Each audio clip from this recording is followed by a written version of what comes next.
Assalamualaikum warahmatullahi wabarakatuh. Alhamdulillahi rabbil alamin. Wassalatu wassalamu ala asyrafil anbiya'i wal mursalin Sayyidina Muhammadin wa ala alihi wa sahbihi ajma'in. Amma ba'du.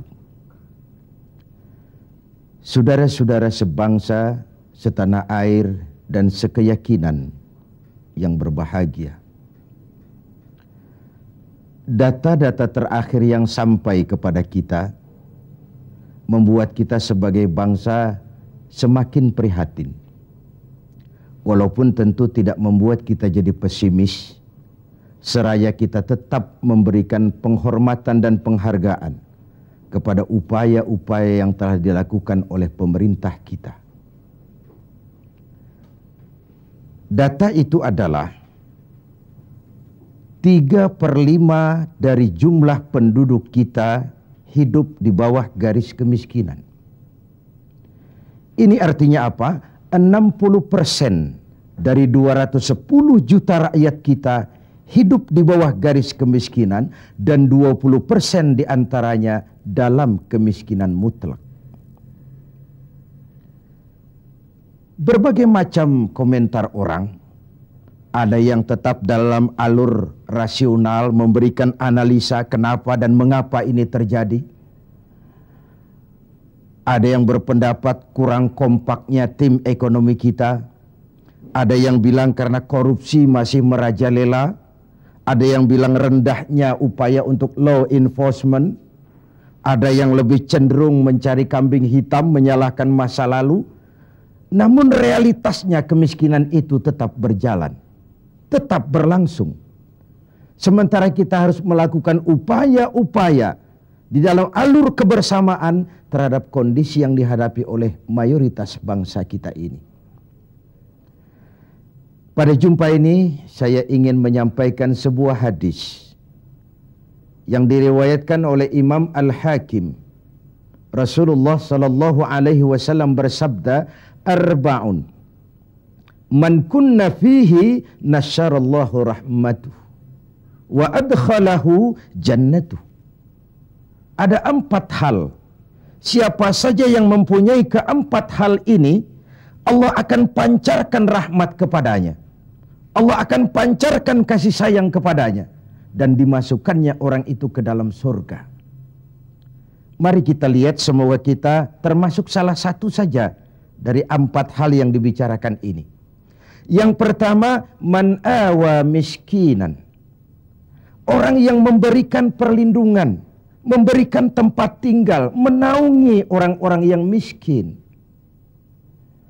Allah melebihkan rizki sebagian kita dari yang lain, agar dalam hidup terjadi take and give. Karena bagaimanapun kita ini saling memerlukan. Tidak ada orang hebat yang bisa hidup sendirian. Betapa dan siapapun kita memerlukan yang lain. 60% rakyat kita hidup di bawah garis kemiskinan dan bukan mereka punya mau. Padahal subhanallah, kita diberikan negara yang begini kaya, hijau, ranau, subur, makmur. Bumi kita mengandung gas, batu bara, minyak, laut kita kaya, hutan kita kaya, negara kita kaya dan penduduk kita miskin. What's wrong? Tapi pertanyaan ini bisa mengundang berbagai macam polemik. Oleh karena itu, saya ingin mengetuk hati kita semua. Allah akan memancarkan rahmatnya kepada orang-orang yang santun, berpihak kepada orang-orang miskin. Hukum sering tidak berpihak kepada kemiskinan.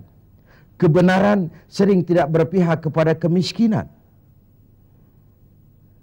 Sehingga dengan demikian tersudutlah dia di pojok-pojok kehidupan. Padahal ini masalah kita bersama. Sementara Rasul dengan tegas memperingatkan, wallahu fi aunil abdi madamal abdu fi auni akhi. Allah akan selalu menolong seorang hamba selama hamba itu masih mau menolong saudaranya. Jikalau kita sudah tidak punya kepedulian kepada saudara-saudara kita yang hidup di bawah garis kemiskinan, Jikalau kita biarkan mereka meratap dalam keputusasaan, jangan heran Allah juga tidak akan pernah peduli dengan kita. Sementara kemalangan apa yang lebih besar dalam hidup ini kalau Allah sudah tidak mau peduli dengan kita lagi. Rumah-rumah singgah tetap diperlukan. Pemandangan sehari-hari kita lihat anak-anak kita dalam usia sekolah terpaksa harus berjemur panas terik, terguyur hujan, tidur di tepi-tepi jalan oleh karena tekanan kehidupan, oleh karena sulitnya lapangan pekerjaan, oleh karena kemiskinan-kemiskinan yang dialami. Dan itu semua menjadi tanggung jawab kita untuk berbagi dalam kondisi yang seperti ini. Saudara-saudara sebangsa, setanah air, dan seiman yang tercinta. Dengan semangat ini, boleh jadi baju di rumah kita sudah tidak ada artinya.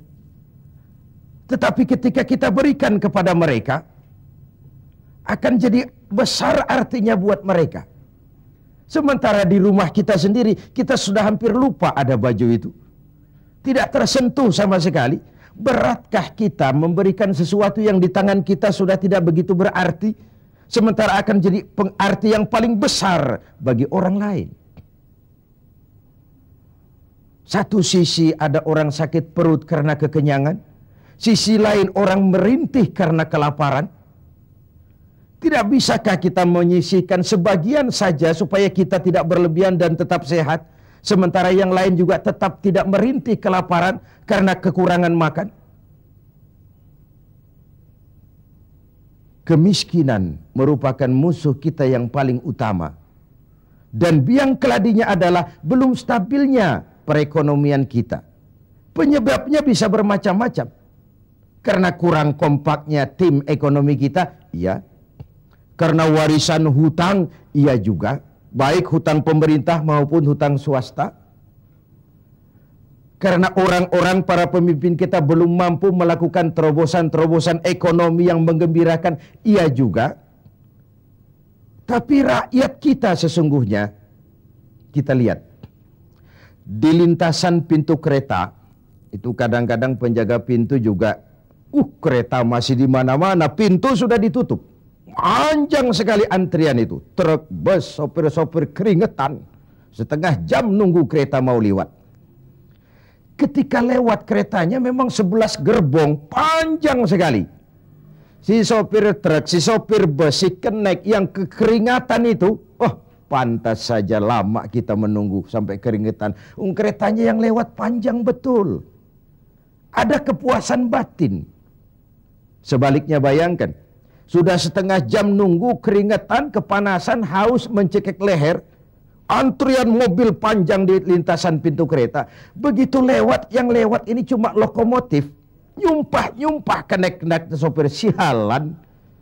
Dikira apa setengah jam kita nunggu, cuma begitu yang mau lewat. Ini artinya apa? Secara psikologis, rakyat kita ini mau menunggu. Rakyat kita ini mau berkorban. Rakyat kita ini mau memberikan apa yang mereka bisa untuk sesuatu yang besar, untuk sesuatu yang monumental, untuk sesuatu yang bisa merubah keadaan mereka. Jangan biarkan rakyat kita menunggu dengan kecewa karena begitu lama menunggu, yang lewat cuma lokomotif, cuma kepala kereta yang lewat. Mereka merasa penantian setengah jam sia-sia, pengorbanan peras keringat, haus mencekik leher. Jadi konyol ketika yang lewat cuma sebuah lokomotif. Begitulah. Kadang kita masih terkontaminasi oleh pola lama.